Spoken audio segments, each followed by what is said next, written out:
All right, man. Hey, it's once again we're at it on Tuesday night, and welcome to Pound for Pound ATL's live stream tonight. Unfortunately, we didn't get the win, Jr. No. We didn't get the win, which, I mean, we should have got the win. We come out looking flat as all get out, but yeah, we'll get into that here in just a minute because that was disappointing as about disappointing can get, in my opinion. You went into Indy in a very winnable game against a mediocre team, and that first half, I think they forgot there was a football game. I was sick to my stomach, man. Man. I'm not even gonna lie, and I didn't even drink. No. And normally I'll have some beers. I'm glad I didn't have any that night because it would have probably made it even worse on my stomach. Ugh. But I was really hurt. Yeah, I mean the way the team come out was it was really uninspiring. After that win you had in Philly, appreciate that bug for the dollar there.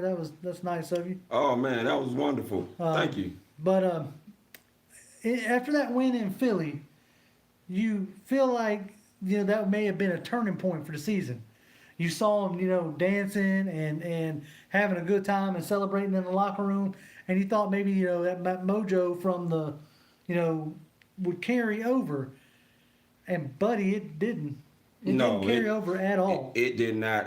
And I do have to say, shortly again, Book. I really appreciate that, man. That was wonderful. We do thank you for that. Yes, I had to say that again because we really appreciate that. Yes, very much so. You've been a trooper with us. That's right. But so I think the part that gets me, like I guess riled up the most is was the way the defense performed, and the way like after such a physical performance they had on Sunday versus Philly, you thought, okay, here we go. This is what you saw during the preseason. Now it's starting to come together. Now it's starting to gel, and then for them to just lay an egg like they did in the first half of that game and let Jacoby Brissett of all people carve up the soft underside of that defense was just a little ridiculous in my opinion. Well, let me ask you this. Yeah. Do you think it had anything to do with their excessive celebration after that game against Philly? I don't know. I don't know how much I put into stuff like that. Like, okay, you remember a few years ago you had Odell Beckham and all them on the boat, shirtless, taking pictures before the playoff game. They go out and lose, and everybody wants to point at at that deal as being the reason why they lost. It's hard for me to think that, but I do believe that you could get too emotionally hyped. Okay, think back to the Georgia game when they went to the national title against Alabama. Mm-hmm. You had such an emotional game against Oklahoma the week before, going back and forth, that it was wondering if you were going to be able to like get up, so to speak, for the Alabama game, the national title game. And I wonder how much of it was that like could they get up for Indy? Did they just think, oh well, hell, it's just Indy? With Jacoby Brissett, they don't even have Andrew Luck. We ain't really got to focus all that hard. Well, god dang, they should have been focusing. So here's my problem. Okay. I'm just going to lay it on out there. All right. The first thing I'm going to say is this. I'm not ready to talk about Dan Quinn being fired right now. I saw a lot of that on my timeline. Okay, I put that out there as well, that I may have been ready to get in line to buy a ticket for a new coach and GM. But the reason why I'm bringing Dan Quinn up is because all off season you saw an article with the Athletic talking about how he went over 6,000 or so plays from his time in Seattle all the way up to his time with the Atlanta Falcons, seeing where they could tweak and stuff like that. And you mentioned it one time before, I believe, on your video, how teams were able to kill us with that short passing game. And we saw Jacoby Brissett do exactly that to us on Sunday. Yeah. I mean, that's the part that really, I guess, really frustrates me, because it was the same problems that we've had still coming forward. You're having, those little soft, short passes underneath the middle there was a screenshot floating around where Isaiah Oliver's giving T.Y. Hilton like 4 or 5 yard cushion on a 2nd and 1. Like, why aren't you all up on the line of scrimmage, trying to disrupt this guy? Now, I don't know if that's what the coaches called for. I don't know if that was a mistake on Oliver's part. It's hard to really know from our perspective, what is really going on the field. But it makes me, upset that the same things are continuing to happen. We got 1 sack, no interceptions, and we're letting the soft part of the zone just be open. And that's the part that really hurt me the most, because I know I texted you and I was telling you that Jacoby can give up an interception or two in this game, and we got nothing. Nothing. Nada. Zilch. I think we got 1 turnover, maybe. Did we? I could be wrong. I don't remember. But if somebody do remember, go ahead and hit us up in the chat about that, because I don't remember that we got a turnover. No, I don't. Let's see. I'm gonna go ahead and read some of these comments that are popping up. Marty Young said, "We looked lost on D. Oliver has improved his game, though it also if Grady would have been in on the last drive, that could have made a big difference." And you're right. There are times that the guys just look lost. And I'm sorry, that does fall on coaching. Period, point blank. If these guys look underprepared, which they have so far, almost every game this season, look lost at times and look underprepared, that falls squarely on the coaching. And unfortunately, at this junction, for the defense, that falls on Dan Quinn. This defense, I'm just going to go ahead and say the H word. They're horrible. Okay? Right now? We had a game where we was hyped up to play against Philadelphia. And look, I can understand the partying, because you struggled beating Philadelphia, and it's always come down to the wire beating this team. Right. You finally beat them. So I understand the celebration after the game. But my issue is this defense is not the defense that I expected it to be going into the season with Dan Quinn calling it. No, that's not what okay. If it's a thing where Sutton is having a bigger influence, and therefore Dan Quinn's having to adjust himself, and then therefore, I guess in that sense, it's like having a new defensive coordinator. And I guess it will take a little bit of time for the team to adjust. But man, you would have thought Dan Quinn been here the whole time. He's taking over play calling duties. If this stuff wasn't working, let's go back to what we're used to working, At least what he's comfortable with calling. Okay, and I'm glad you brought that up, because I know I like to bring up the 2011 season with Mike Smith. And I told you how they went up to Chicago and they let Matt Forte run all over them that game. You remember Sean Witherspoon bounced off of Matt Forte on that 50-yard run. Mm-hmm. And what did they figure? Mike Smith said, you know what? We need to go back to what we do. We can't be throwing it all over the yard. Let's go back to running the football with Turner. And what they do in week 2, ironically against the Philadelphia Eagles, they got back to the identity of running the football and went to a 10-6 season. Now, by no means am I saying this season's over or this season's done 2 games in. Anybody who wants to say that, I can't sit here and agree with you. Not yet, But it's going to be interesting to see what they do going forward now that Keanu Neal is on injured reserve yet again. And they have not, his hand. Right, but they have not gone and signed anyone. No. Said they're not interested in signing anyone. They brought up a guy from the practice squad, Carter. What's his first name? Jamal Carter, I believe. Who is that? I have no clue. You brought in T.J. McDowell, and you brought in George Iloka today. And you didn't sign either one of them. Right. So, are you trying to tell me that this Jamal Carter, basically, so Jamal Carter is going to be your depth now. Mm-hmm. And so you're saying you feel more comfortable with Kamal Ishmael and Sherrod Eastman. Sound like it. As your starting safeties. Because I feel like that's going to be like a platoon. Because I don't see either one of them being able to hold down the starting job all year. Look, man. As much as I am a fan of Kamal Ishmael, he was doing nothing but coon dogging. And if anybody don't know what coon dogging is, that's basically chasing it behind the other guy. Yeah. And that's all he was doing the whole game. I just saw him chasing behind the other guy, not catching him. Yeah. Okay, giving up yards. And if that is what we're going to go with, then hey, so be it. I told you guys I'm going to support whoever's on the team, and that's exactly what I'm going to do this year. I kind of zoned out last year, and I'm not going to do that this year, regardless of what happens, because I love my Atlanta Falcons, and I'm believing that Dan Quinn can get this ship righted before this season slips away from them. Well, see, okay, you hit it on it right there. That's my only real fear, is that by the time they get it figured out, we're too far out of contention to even matter.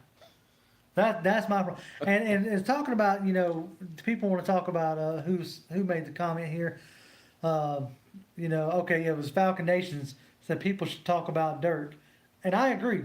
Dirk Cutter served. He should shoulder some of this responsibility as well, because this was a team that you can run on, like the first 2 weeks showed that, and also we ran for almost 100 yards. But he didn't have. It's like it didn't seem like he had that in the game plan. You know what? I'm glad you brought that up. I'm gonna make 2 points. All right. Dirk, the only one really that looked pissed off to me. I'm sorry. When I hear Dirk Cutter talks, Dirk Cutter looks more pissed off than Dan Quinn does. I'm sorry. I have to say it. My number 2 thing, and I don't care who's mad at me, Devontae Freeman, I wanted to wait till I saw this game because this is a team we know that you can run on. Right. Devontae Freeman does not look like he is all the way there. There was times where he used to hit them holes that he was so slow hitting those holes that I was like, oh my God. Yeah. We got a problem. Yeah. We got a problem. Yeah.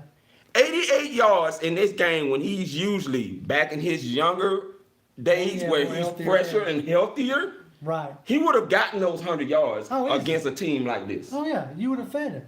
And everybody talking about we didn't have, Cody Paul saying we didn't get as many possessions.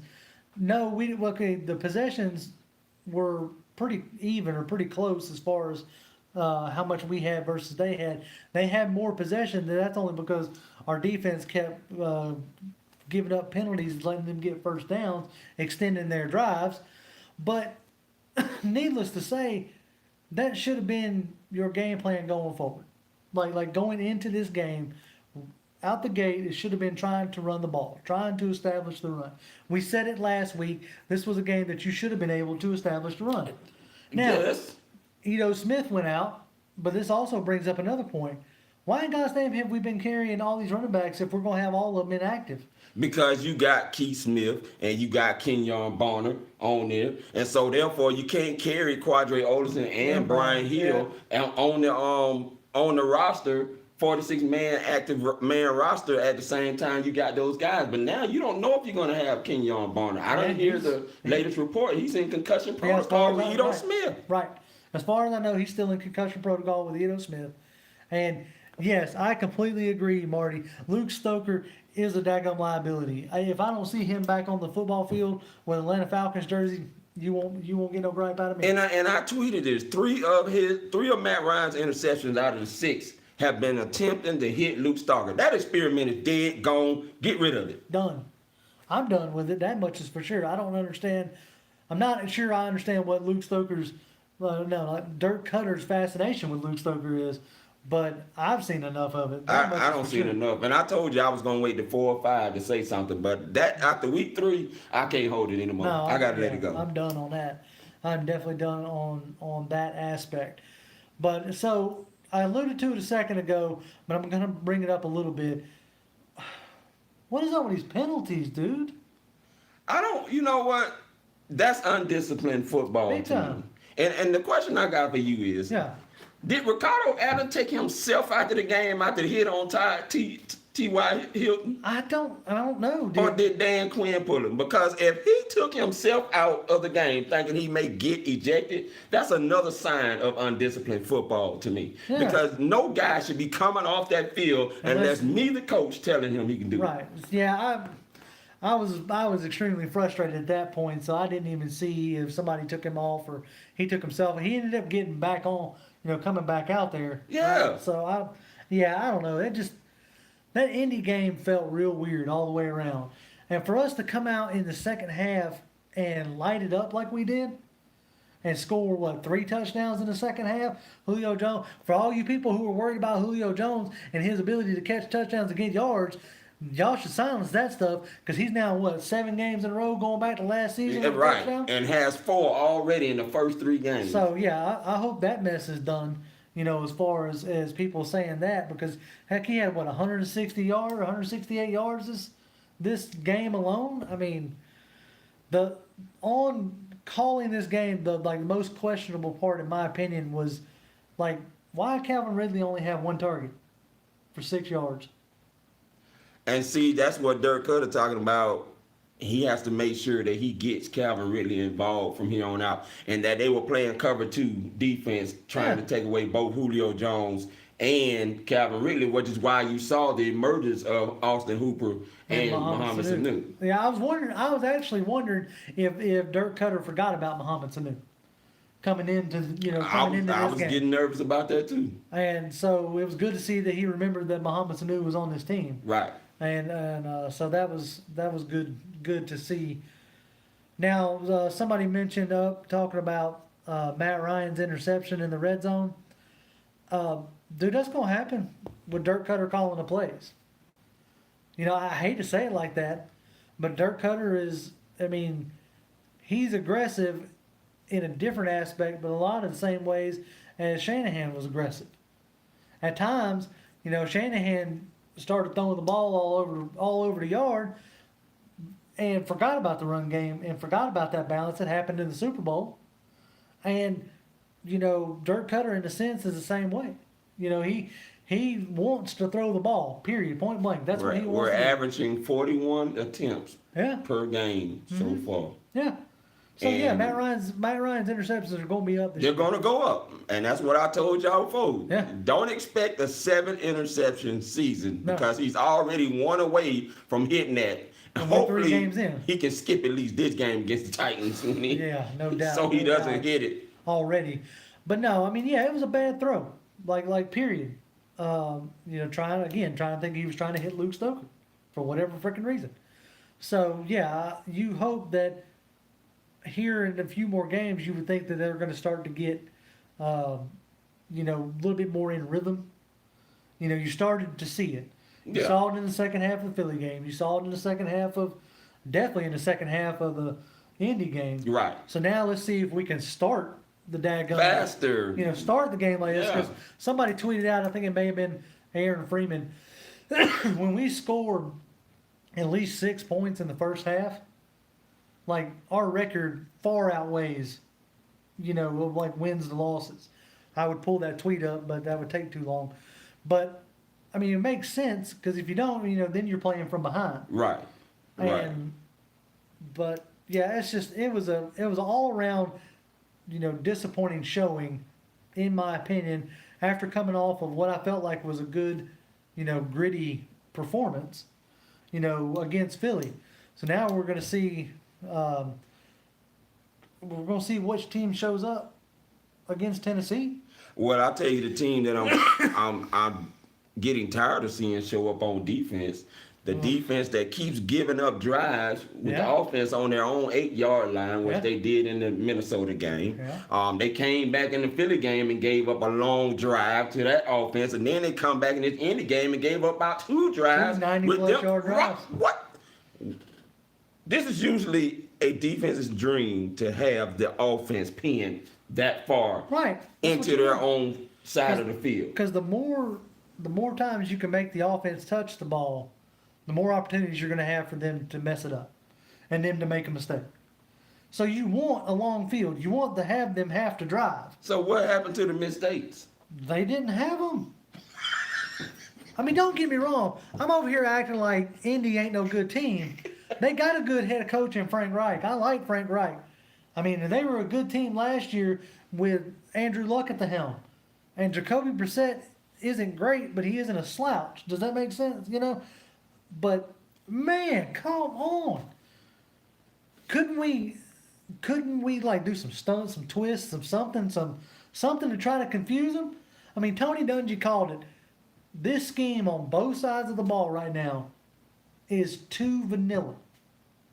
And so, not that there's anything wrong with a vanilla scheme, but a vanilla scheme, you got to play perfect. You got to play fundamental. You got to play perfect in the vanilla scheme. Right now, I definitely ain't playing perfect, period. So, let's see. Fred Butt said, DQ will get it around. Dirk Cutter needs to pass more on first downs. I agree with that. The same problem he had the first time he was here. He runs on first down every time. It's almost like, okay, run on first down, got that out of the way, now let's throw the ball.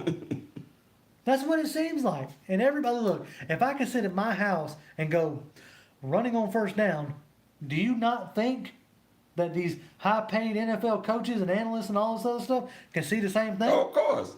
And there was a time when he ran on first and second down. Yeah, exactly. So let's see. Johnny Ian said, F. Shanahan, that sellout. I agree. He should have stayed. He should have stayed and finished the job, but, whatever. But unfortunately, that's a lot of money to turn down. They're 3-0 right now. We're 1-2. Yeah, no. I just got to see it. Yeah, I get you. I get you. Cody Paul said, so is Campbell. He got cooked. Yeah, Devondre Campbell had it good. See, I thought last year it was more due to the fact that Deion Jones was out. That made Campbell look bad. But Campbell, I was worried that we wasn't going to be able to keep Campbell. Now I'm wondering if I want to keep Campbell. I mean, I'm being serious. Like going into this season, I thought to myself, okay, good, we locked up Deion Jones. Now I wonder if we're going to be able to lock up his running mate. Now I'm wondering if we can get Jermaine Grace in there to replace his running mate. I don't, you know what? I think Campbell is helping his cause to be gone after this season. Yeah, no doubt. Because he's giving you right now, after 3 games, not much to fight for to keep him. No, not much at all. Not much at all. Lucas says, honestly, year in and year out, we have the talent, no doubt. Maybe it's coaching. Play calling is definitely atrocious. I agree, unless I'm being lied to. Unless I'm being lied to about the talent that we have. Everybody tells me that we got all this talent. I see all this talent. Is it just not talented? You don't think the players see all that talent? You gotta think. And I'm going to tell you right now, sometimes lack of good game plans going into a game makes players uninterested when they're going into the game. And it could be that these game plans that they're implementing before game day, these players may not be excited about them. Right. They may not be. And they're coming in poorly executing them because of that. You got all this talent, especially on the defensive side of the ball, and you come out like this against the Indianapolis Colts. It's pathetic and it's ridiculous, for sure. For sure. Let's see. We can get some more comments here. Marty Young said, Shanahan has a simple scheme of using every player it has. They simply don't know where the ball is coming from. And you're right. He has a simple scheme, but he switches it up and he gets creative with how he calls the plays out of what formations and who the ball is designed to get to. Right. So I'll give you that. It is a simple scheme. And in a lot of ways, all football is simple schemes that everybody uses. It's just how you deploy it and when you deploy it. And it doesn't seem like we're deploying it at a good time. And like you said, it doesn't seem like our players are all that interested in what they're doing. I'm wondering if the coach speak and the brotherhood is finally starting to fall. And I hope not. Well, I didn't want to ask that question, but since you brought it up, I mean, I'm just trying to figure out, what the deal is. Maybe it is getting a little bit corny. Yeah. Like I would hear Matt Turner, I'm saying on 680 The Fan, Yeah. he would always say that a couple years ago, is Dan Quinn's message getting too corny? And who knows? We're not there. We're not in that locker room. So I try not to speak on stuff like that, things that I can't even hope to guess on. But if he is starting to lose that locker room, that's a real quick way to lose his job. Yeah. So let's see. Fred Butts chimes in. The general manager has to go. He keeps passing on defensive talent. I can't argue too much there. I mean, you know what? Actually, I kind of can, in a sense. I mean, he got you Vic Beasley and he got you Tack McKinley. and he got you Keanu Neal, he got you Deion Jones. You know, these guys are decent players Yeah. at minimum. Yeah, to me And- they are. Yeah, I mean, and you so got a pretty good, decent, talented defense. right. Now you lost Keanu Neal, you know, and I don't know who you. And now I heard word might be that DeMonte Casey will play one of the safety spots. I mean, he played good there last year. You Yeah. know, so I mean, we'll see how that goes. Maybe if that's a way to get him on the field more, to better utilize his ball hawking abilities. Okay, who's your nickel? So we're going with Kendall? I mean, it had to be Kendall or Jordan. Jordan, who's been inactive all 3 weeks. I mean, Look, I don't mean to laugh, guys, but this is starting to become very laughable to me right now because this is definitely not the way that I expected things to go. No. With Dan Quinn taking over, because right now you're making it look like your decision of letting go of Marquand Manuel might not have been a good idea. no. I mean, look, I'm going to go ahead and call it. He needed a scapegoat, I guess. And that's kind of the way it felt. Unless he just felt like, you know, that Marquand didn't make the adjustments in game. Well, right now it's not looking like he's making the adjustments in game. He said So- he felt the defense should look a certain way. He know how the defense should look. Well, if this is how the defense is looking, Then maybe his vision is off. maybe he needs glasses. Something. I mean, I got a eye appointment tomorrow. Well, He can come switch with it. me. He can come with me. Yeah. And he can have his eyes checked too. Because right now, this is not making any sense. No, it's really not. You know, and I'm trying to find the joy in it, and I'm trying to find the humor in it, but it's man. There were times Sunday I was ready to puke. I was so daggone frustrated. But hey, we're only 3 games in. Yeah, we're 1 and 2, man. Right, and I'm not ready to completely and utterly jump off the cliff No. just yet. No. We still got time to turn it around. So I'm you know, I'm going to try to be optimistic. I did, but it's got to start this week. I need for us to show know? consistent improvement. Right. Consistent improvement. Even if we don't win the games, consistent improvement will eventually get you to winning games. Right. And we haven't gotten there yet. Yep. Now Trap Frankenstein, he said drafting 2 linemen and still getting killed. I don't know, dude. Ryan only got sacked. He didn't get sacked at all. No. Period. No. So, you know, they did a better job of keeping him clean. The O-line is actually gelling. They're starting to a gel. lot better with the consistent guys in there. in Now my I can't opinion. remember. Did Jamon Brown come back in? Yeah, he came back. Okay. Yeah, he okay. came back in. I hadn't heard anything about him And he rounded up So- a penalty or so when he came when back. he came back Yeah. in. Okay. Yeah. Of course. Yeah. Yeah.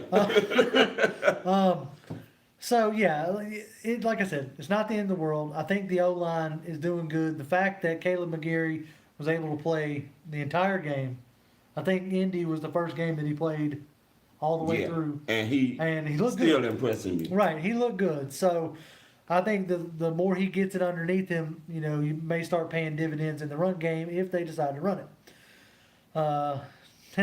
Bug said DQ would look good with hipster glasses. Probably with all that coach speak he does, he'd look good with some hipster glasses. Jonathan says, I just want to see W's. We still have time. You're correct. We still have time.